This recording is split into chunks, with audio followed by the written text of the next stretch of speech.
तो जय हिंद भाइयों, स्वागत है तुम्हारा क्लास 12 के एक नए वीडियो में जिसमें हम पढ़ने वाले हैं वेक्टर अलजेब्रा, जो कि तुम्हारे मैथमेटिक्स का चैप्टर नंबर 10 है। और इसके बेसिक्स और जो पहली एक्सरसाइज है उसे हम इसी वीडियो में ख़त्म कर देंगे। तो चलिए शुरू करते हैं। तो वेक्टर अलजेब्रा समझने से पहले एक बार जान लेते हैं कि जो वेक्टर है ये होता क्या है। तो वेक्टर का मतलब होता है कोई भी ऐसी क्वांटिटी जिसका मैग्नीट्यूड और डायरेक्शन दोनों हो।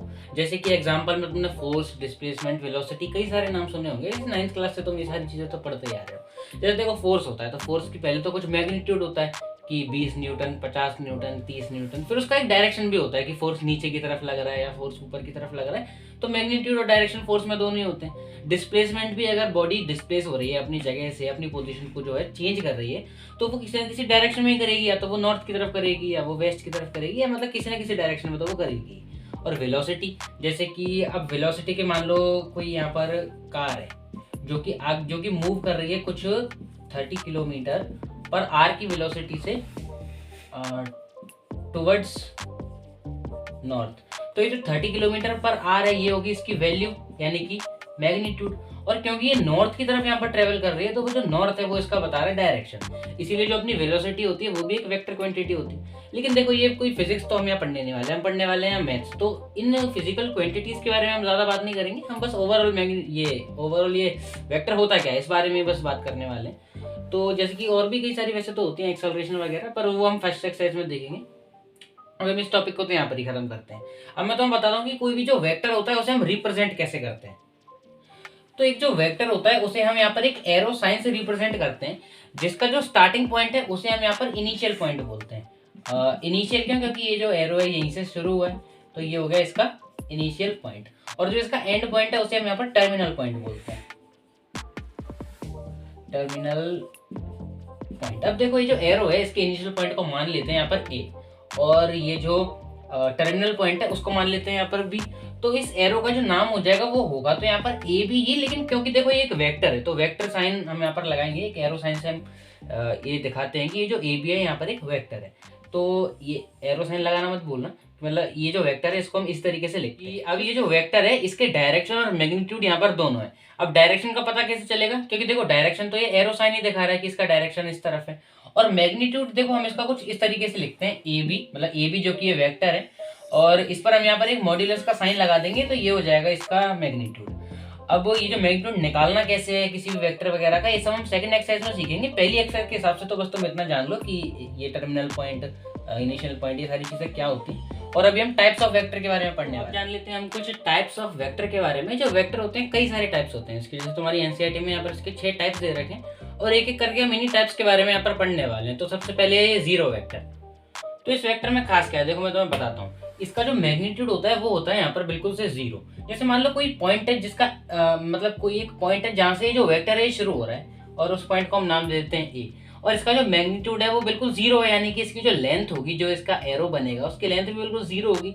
मीन्स ये वेक्टर इस पॉइंट से शुरू हुआ और इसी पॉइंट पर खत्म हो गया। तो इसका जो इनिशियल पॉइंट है वो भी ए है और टर्मिनल पॉइंट वो भी ए है। तो हम इसको कुछ इस तरीके से रिप्रेजेंट करते हैं। और दूसरा तरीका भी, ऐसे जीरो बनाकर इसके ऊपर अगर हम एरो साइन लगा देते हैं तो ये भी जीरो वेक्टर होता है। मतलब कि कोई ऐसा वेक्टर है जिसका जो मैग्नीट्यूड है वो जीरो है, उसे हम बोलते हैं जीरो वेक्टर। फिर ये दूसरे टाइप का वेक्टर आता है, ये है यहाँ पर यूनिट वेक्टर।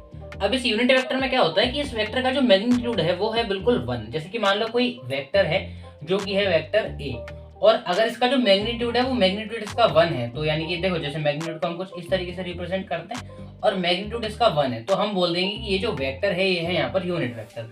और इसको हम एक कैप लगाकर डिनोट करते हैं। मतलब ए कैप का मतलब होता है कोई वेक्टर जो कि है ए और वो एक यूनिट वेक्टर है, तो इसको हम ए कैप से यहाँ पर डिनोट करते हैं कुछ इस तरीके से। फिर इसके बाद आते हैं अपना ये कोलिनियर वेक्टर। तो जो वेक्टर यहाँ पर पैरेलल होते हैं उन्हें हम कोलिनियर वेक्टर बोलते हैं। जैसे कि मान लो कोई वेक्टर है ये ए और साथ में ये कोई दूसरा वेक्टर है वेक्टर बी यहाँ पर। जैसे कि तुम देख सकते हो ये दोनों यहाँ पर पैरेलल हैं, बेशक इनका जो मैग्नीट्यूड है वो अलग अलग है। जैसे देख सकते हो तुम, ए की लेंथ तो इतनी है, बी की लेंथ थोड़ी सी ज्यादा है इससे, तो इनका मैग्नीट्यूड जो है वो तो डिफरेंट है। लेकिन इसमें मैग्नीट्यूड से या डायरेक्शन से कोई मतलब नहीं है। जैसे मान लो कोई वेक्टर अगर इस डायरेक्शन में भी है और ये इसे नाम देते हैं वेक्टर सी, तो ये जो तीनों है ये एक दूसरे के पास पैरेलल होनी चाहिए, जैसे पैरेलल लाइंस होती हैं, तो इसे हम यहाँ पर कोलिनियर वेक्टर बोल देंगे। फिर इसके बाद है यहाँ पर को इनिशियल वेक्टर। अब ये जो को इनिशियल वेक्टर क्या होता है, जिसका जो इनिशियल पॉइंट है वो सेम हो। यानी कि मान लो ये कई सारे वेक्टर्स हैं, जैसे ये है वेक्टर ए ये है वेक्टर बी और कोई एक वेक्टर सी मान लो। चलो वैसे तो कितने भी वेक्टर्स हो सकते हैं। तो यहाँ पर इनका जो इनिशियल पॉइंट देखो जहाँ से शुरू हो रहे हैं वो पॉइंट बिल्कुल सेम है, और अगर इनका ये जो पॉइंट है बिल्कुल सेम है तो हम इनको को इनिशियल वेक्टर बोलेंगे, यानी कि वेक्टर ए बी और सी यहाँ पर को इनिशियल वेक्टर्स हुए। फिर इसके बाद है यहाँ पर इक्वल वेक्टर। अब इक्वल वेक्टर्स वो होते हैं जिनका मैग्नीट्यूड और डायरेक्शन दोनों सेम है। तो मान लो कोई है ये वेक्टर ए बी, इस बार चलो इसे नाम दे देते हैं, और कोई दूसरा यहाँ पर वेक्टर है एक सेकेंड, कोई दूसरा यहाँ पर ये वेक्टर है वेक्टर सी डी। तो यहाँ पर देख सकते हो इनका जो डायरेक्शन है वो भी बिल्कुल एकदम स्ट्रेट है। और अगर हम इनके यहाँ पर ऐसे मैग्नीट्यूड की बात करें तो ए बी का जो मैग्नीट्यूड है वो सी डी के मैग्नीट्यूड के अगर इक्वल है और उनका डायरेक्शन भी सेम है तो हम बोल सकते हैं कि ये दोनों जो वेक्टर हैं वेक्टर ए बी और वेक्टर सी डी, ये यहाँ पर इक्वल वेक्टर्स हुए। फिर इसके बाद आता है नेगेटिव ऑफ वेक्टर कि नेगेटिव क्या होता है, तो मैं तुम्हें समझाता हूँ। तो तुम जैसे मान लो कोई वेक्टर है यहाँ पर वेक्टर ए बी, और मुझे इस वेक्टर का नेगेटिव निकालना है, यानी कि मेरे को नेगेटिव ए बी, यहाँ पर नेगेटिव ए बी वेक्टर जो है वो चाहिए। तो मैं करूंगा क्या, वेक्टर को बिल्कुल ऐसे रहने दूंगा, इनके मैग्नीट्यूड में कोई भी छेड़छाड़ नहीं करूंगा। बट अगर मैं इसके डायरेक्शन को यहाँ उल्टा कर देता हूँ, जैसे ये इस डायरेक्शन में और मैं इसके डायरेक्शन को अगर उल्टा कर देता हूँ कुछ ए बी लिखकर, तो ये जो वेक्टर है इसका नेगेटिव हो जाएगा, और इस वेक्टर को हम ए बी नहीं लिखेंगे, इस बार ये बी ए, वेक्टर बी ए बन जाएगा, ये वेक्टर बी ए। तो हम कह सकते हैं negative of vector A B is vector B A, कुछ इस तरीके से। तो बस यही 6 टाइप्स के यहाँ पर वेक्टर होते हैं। डायरेक्ट चलते हैं हम एक्सरसाइज 10.1 पर, उसके पहले क्वेश्चन को देखते हैं। अब ये जो है एक्सरसाइज 10.1 का यहाँ पर फर्स्ट क्वेश्चन है, और इसमें तुम्हें यहाँ पर डिस्प्लेसमेंट को ग्राफिकली रिप्रेजेंट करना है, जिसका तुम्हें मैग्नीट्यूड यहाँ पर दे रखा है 40 किलोमीटर, मतलब ये जो है ये इसका मैग्नीट्यूड है, और एक डायरेक्शन भी गिवन है 30 डिग्री ईस्ट ऑफ नॉर्थ। तो पहले थोड़ा डायरेक्शन पर देख लेते हैं, मैग्नीट्यूड तो अभी देख ही लेंगे। तो डायरेक्शन यहाँ पर दे रखी है नॉर्थ से, मतलब ईस्ट की तरफ जाना है, लेकिन सिर्फ 30 डिग्री। तो एक यहाँ से 30 डिग्री का एंगल हम बना लेते हैं। तो मान लो कि ये जो है 30 डिग्री का एंगल अब यहाँ से बन रहा है, एक सेकेंड, ठीक है। तो मतलब कि ये जो डिस्प्लेसमेंट हुई है वो कुछ इस डायरेक्शन में हुई है, नॉर्थ से ईस्ट की तरफ, लेकिन सिर्फ 30 डिग्री। अब बात कर लेते हैं इसके 40 किलोमीटर मैग्नीट्यूड की। तो हम यहाँ स्केल ले लेते हैं कि एक डिवीजन का यहाँ पर मतलब है कुछ 10 किलोमीटर। तो हम यहाँ पर टोटल 4 डिविजन बना देंगे, तो 10 10 10 10 40 किलोमीटर टोटल हो जाएगा। जैसे इस पॉइंट तक हो गया यहाँ पर 10 किलोमीटर, यहाँ तक 20, यहाँ तक 30, इस पॉइंट तक 30, और इसे थोड़ा सा उसकी लेंथ बढ़ा दूं मैं, हाँ, तो यहाँ तक हो गया 30 किलोमीटर और ये 40 किलोमीटर। तो टोटल जो इसकी लेंथ हो गई वो हो गई 40 किलोमीटर की। अब मेरे को इतने में तो लगता है कि तुम समझ ही गए होगे, यहाँ से उस डायरेक्शन में, मतलब ये जो डायरेक्शन तो मैं देख ही रहा होगा, नॉर्थ से ईस्ट की तरफ 30 डिग्री, और इसका जो डिस्प्लेसमेंट है वो 40 किलोमीटर का बस हुआ। तो ये है यहाँ पर सेकंड क्वेश्चन। अभी जो सेकंड क्वेश्चन है इसमें तुम्हें यहाँ पर कुछ यूनिट्स दे रखी है, मतलब कुछ वैल्यूज दे रखी है अलग अलग फिजिकल क्वांटिटीज की, और तुम्हें इसमें देखकर ये बताना है कि कौन सी इनमें से वेक्टर है और कौन सी स्केलर है। तो सबसे पहले नंबर पे यहाँ पर 10 kg। अब kg जो है वो मास की यूनिट है, मास तो तुम्हें पता है, उसमें डायरेक्शन का तो कोई काम है नहीं, तो ये जो है ये हुई स्केलर।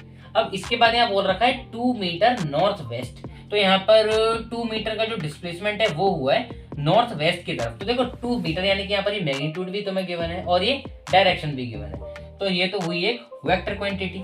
अब इसके बाद 40 डिग्री, 40 डिग्री तो यार एंगल होता है, एंगल में अब डायरेक्शन का क्या काम, ये जो है एक स्केलर क्वांटिटी हुई। वॉट तो पावर की यूनिट है, तो ये जो 40 वॉट यहाँ लिखा हुआ है ये भी हुई यहाँ पर स्केलर। फिर 10 to the power -19 coulomb, coulomb में हम चार्ज को नापते हैं, और चार्ज में भी यहाँ पर जो है डायरेक्शन का कोई काम नहीं है, सिर्फ मैग्नीट्यूड ही मैग्नीट्यूड होता है, तो इसीलिए ये भी हुई यहाँ पर स्केलर। फिर इसके बाद आता है ये 20 मीटर पर सेकेंड स्क्वायर। अब ये जो मीटर पर सेकंड स्क्वायर होता है ये होती है यहाँ पर एक्सेलरेशन की यूनिट, और एक्सेलरेशन का एक डायरेक्शन भी होता है, तो ये हो जाएगी अपनी एक वेक्टर क्वांटिटी। अब ये जो थर्ड क्वेश्चन है उसमें भी तुम्हें कुछ ऐसा ही करना है। तो ये जो थर्ड क्वेश्चन है ये इसमें सबसे पहला है यहाँ पर ये टाइम पीरियड। तो जो टाइम पीरियड है यार उसमें डायरेक्शन का क्या काम, टाइम तो टाइम होता है, उसकी तो सिर्फ एक मैग्नीट्यूड होता है कि 20 सेकंड, 10 सेकंड, 5 मिनट, 10 घंटे, जो भी जो टाइम पीरियड है, तो ये तो है एक स्केलर क्वांटिटी। इसके बाद जो अगला है यहाँ पर डिस्टेंस। तो देखो डिस्प्लेसमेंट तो एक वेक्टर क्वांटिटी होती है क्योंकि वहाँ पर डायरेक्शन भी गिवन रहती है, पर डिस्टेंस में हमें डायरेक्शन नहीं गिवन रहता क्योंकि वो किसी भी डायरेक्शन में हो सकता है, इसलिए जो डिस्टेंस है वो तो एक स्केलर क्वांटिटी है। इसके बाद फोर्स, तो यार देखो फोर्स का मैग्नीट्यूड और डायरेक्शन दोनों होता है, क्योंकि देखो 10 न्यूटन का फोर्स लग रहा है, तो अब वो मान लो, मतलब एग्जांपल के लिए बोल रहा हूँ, 10 20 50 कितने भी न्यूटन का अगर फोर्स लग रहा है, तो अब किस डायरेक्शन में लग रहा है ये इंपॉर्टेंट है, लेफ्ट में, राइट में, ऊपर नीचे, उसका डायरेक्शन इंपॉर्टेंट होता है, मतलब फोर्स में मैग्नीट्यूड और डायरेक्शन दोनों होता है, इसलिए ये जो है एक वेक्टर क्वांटिटी है। फिर इसके बाद है वेलोसिटी, तो वेलोसिटी में भी डायरेक्शन होता है, इसलिए वेलोसिटी भी एक वेक्टर क्वांटिटी हुई। फिर वर्क डन, वर्क डन का कोई डायरेक्शन नहीं होता, मतलब कि वर्क डन में जो है एक तरीके से जब हम negative work, positive work, zero work इनकी बात कर रहे होते हैं तब तो हम डायरेक्शन को देखते हैं, बट वहां हम फोर्स का डायरेक्शन देखते हैं। ओवरऑल वर्क डन का डायरेक्शन तो कुछ नहीं होता। तो फिर ये भी हुई एक स्केलर क्वांटिटी। चलो अब ये जो फोर्थ क्वेश्चन है, यहाँ पर तुम्हें ये बताना है कि इनमें से को इनिशियल वेक्टर कौन सा है, इक्वल वेक्टर कौन से हैं, और collinear but not equal collinear vector कौन से हैं। एक एक करके मैं तुम्हें समझाता हूँ, देखो ध्यान से देखो। सबसे पहले है को इनिशियल वेक्टर, यानी कि ऐसे वेक्टर जिनका जो इनिशियल पॉइंट है वो बिल्कुल सेम है जहां से वो शुरू हो रहे हैं। तो अगर तुम ये वेक्टर ए और वेक्टर डी को देखो तो देखो ये इस एक ही पॉइंट से शुरू हो रहा है इस तरफ, और ये भी इस एक पॉइंट से इस तरफ शुरू हो रहा है, मतलब दोनों अलग अलग डायरेक्शन में बेशक जा रहे हैं, बट इनकी जो शुरुआत है, जो कि इनिशियल इनका जो पॉइंट है वो तो सेम है, ये वाला पॉइंट। इसीलिए यहाँ पर हम वेक्टर ए और वेक्टर डी को बोल सकते हैं कि ये कोई इनिशियल वेक्टर्स है। फिर इसके बाद पूछा गया इक्वल वेक्टर्स कौन से। तो इक्वल वेक्टर्स में मैंने तुम्हें बताया था ऐसे वेक्टर्स जिनका डायरेक्शन और मैग्नीट्यूड दोनों ही सेम है। तो यहाँ पर तुम बी को और डी को देखो, देखो इनका जो डायरेक्शन है वो दोनों का ही नीचे की तरफ है, और क्योंकि एक स्क्वायर फॉर्म कर रहे हैं तो ये अपोजिट साइड स्क्वायर पर तो देखो सारी साइड बराबर होती है, तो सबका मैग्नीट्यूड तो आपस में सेम ही हुआ क्योंकि इनकी लेंथ आपस में सेम हुई इस डी और बी वाले वेक्टर की। देखो लेंथ भी सेम है, मतलब मैग्नीट्यूड सेम है, नीचे की तरफ है दोनों, हेंस डायरेक्शन भी सेम है। तो जब मैग्नीट्यूड और डायरेक्शन दोनों सेम है तो जो वेक्टर डी और वेक्टर बी जो है, मतलब बी और डी, ये दोनों क्या हुए, इक्वल वेक्टर्स। फिर इसके बाद कोलिनियर वेक्टर बताना है। कोलिनियर वेक्टर यानी कि जो पैरेलल हो एक दूसरे के, बट वो इक्वल नहीं होने चाहिए। तो देखो मैग्नीट्यूड तो दोनों का ही सेम है ए और सी में, बट इनकी डायरेक्शन बिल्कुल उल्टी है। इसका मतलब ये इक्वल तो नहीं है, बट यहाँ पर ये कोलिनियर है, क्योंकि कोलिनियर में तुम्हें क्या बताया, जो पैरेलल है। अगर तुम इन दोनों लाइंस को देखो तो है तो यार ये आपस में पैरेलल ही ना, स्क्वायर में क्या होता है, अपोजिट साइड पैरेलल होती है। इसीलिए ये जो वेक्टर ए है और वेक्टर सी, ये यहाँ पर हो जाएंगे collinear but not equal vectors. अभी जो फिफ्थ वाला क्वेश्चन है, ये इसमें तुम्हें बस ट्रू फॉल्स बताने हैं, तो देखो मैं तुम्हें बताता हूँ कैसे। तो देखो इस क्वेश्चन में यहाँ पर करना क्या है कि ये जो ए और नेगेटिव ए है ये कोलिनियर वेक्टर्स हैं, ये बताना है। तो देखो मैं तुम्हें करके बताता हूँ। मान लो कोई ये है वेक्टर ए, और अगर मैं इसका नेगेटिव बना रहा हूँ, यानी कि नेगेटिव वेक्टर ए बना रहा हूँ, तो मैं तुम्हें बताया था कि नेगेटिव, और अगर मैं इसका नेगेटिव वेक्टर बता रहा हूँ, तो जैसे मान लो यहाँ पर है कोई वेक्टर ए, और अगर मैं इसका यहाँ नेगेटिव वेक्टर बना रहा हूँ तो वो उसका जो डायरेक्शन होगा वो उससे जस्ट अपोजिट होगा, मतलब कि ये इस डायरेक्शन में और ये इस डायरेक्शन में, बट ये होंगे तो आपस में पैरेलल ही ना एक दूसरे के।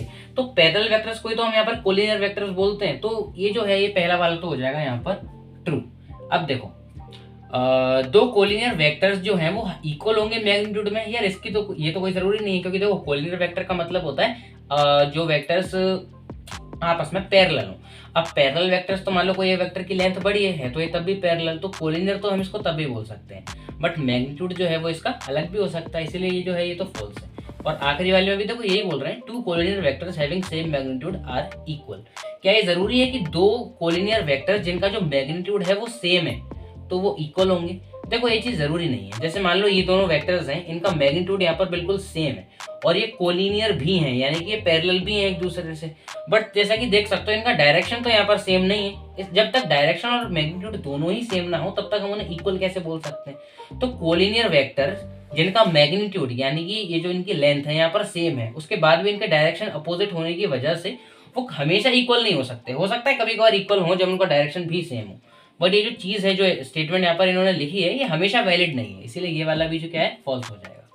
अब दो वेक्टर जिनका मैग्नीट्यूड यहाँ पर सेम है, क्या वो कोलिनियर होंगे? नहीं, वो भी कोलिनियर की कोई पता नहीं, क्योंकि हो सकता है उनका डायरेक्शन यहाँ पर अलग हो, और डायरेक्शन अगर अलग हो जाएगा कुछ तो ये भी पॉसिबल है कि वो दोनों पैरेलल ना हो, तो इसीलिए ये भी हो सकता है कोलिनियर ना होंगे, क्योंकि देखो पैरेलल वेक्टर्स को हम कोलिनियर बोलते हैं। तो मुझे उम्मीद है ये सारे के सारे जो क्वेश्चन है तो मैं समझ में आए होंगे, और वीडियो यार पसंद आए हो तो वीडियो को लाइक जरूर करना, बाकी अपने दोस्तों में भी शेयर कर दो, और जैसे कि तुम्हारे काम का चैनल यार तुम देख सकते हो, सब्सक्राइब करते हुए ही जाना। चलो मिलते हैं किसी और वीडियो में। जय हिंद।